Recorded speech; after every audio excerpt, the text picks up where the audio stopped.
সারাদিন ধরে ঘুরতেছি, একটা ভিক্ষা পাইলাম না। বেলা বাজে গেল 12টা, খালি। আসুন গো বাড়িতে ভিক্ষা দেন, আল্লাহর নাম লইয়া ভিক্ষা দেন। 1 টাকা দান করলে 70 টাকা পাওয়া যায়। আসুন গো ভিক্ষা দেন। আরে যেন যাই এনে কই মাফ করো শালার, আমিও ফই রাইলাম, দেশ অভাব বাড়লো, দেখি সামনের বাড়ি যাই কিছু পাওয়া যায় নাকি। ও বাড়ি থেকে আসুন, ভিক্ষা চাইলে ভিক্ষা মানছে এখন কেনে দেয় না। আমি একজন ফকির মানুষ, ভিক্ষা কেনে পাই না। আসুন গো বাড়িতে কেউ।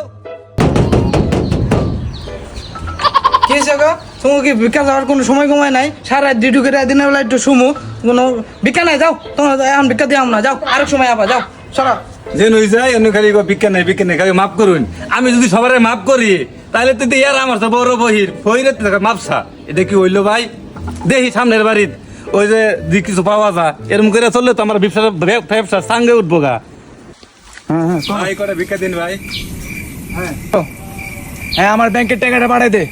আর ওই যে ওরা কইছি যে 20 টাকার চেকটা ওরা পাঠাই দিতে। আর ওই যে 10 তলার বাড়ির যে কাজটা আছে না ওটা শুরু করে দে। হ্যাঁ, আমি অ্যাকাউন্টের টাকা পাঠাই দিতেছি। আর যে কালকের চেকটা আছে না ওটা উইথড্র করে লো। আচ্ছা ঠিক আছে, আচ্ছা রাখ, কাজ কর ঠিক মতন। ওকে ভাই ভিক্ষা দিন। তুঙ্গর বুঝছো, ভিক্ষা যাওয়ার কোনো সময় নাই। যে রাস্তা মানুষ দেখলে তখন দাঁড়ায় ভিক্ষা চাইতে হয়। গরিব মানুষ ভাই, কি করবো? দাও, তুঙ্গর যন্ত্র নাই। রে ভাই তো হুমানো টাকা দিতে 500 টাকা 200 টাকা আজকে পাইছি, বড় একটা দান দিব। আচ্ছা কাম হয়ে যাও, বড় একটা দান দিব রে।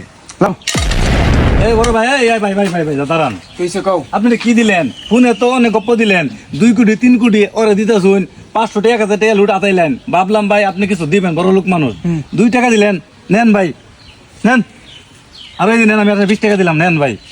আমি গরিব হতে পারি, আপনার মতো ছোট নজন না। দাও, ধন্যবাদ, আল্লাহ তোমার বাঁচাই রাখো। 20 টাকা আমার কামে লাগবো। আরে শালা, আমি ফকির, এই শালা তো আমার বড় মিসকিন, 20 টাকা আমার কাছে নিল গা।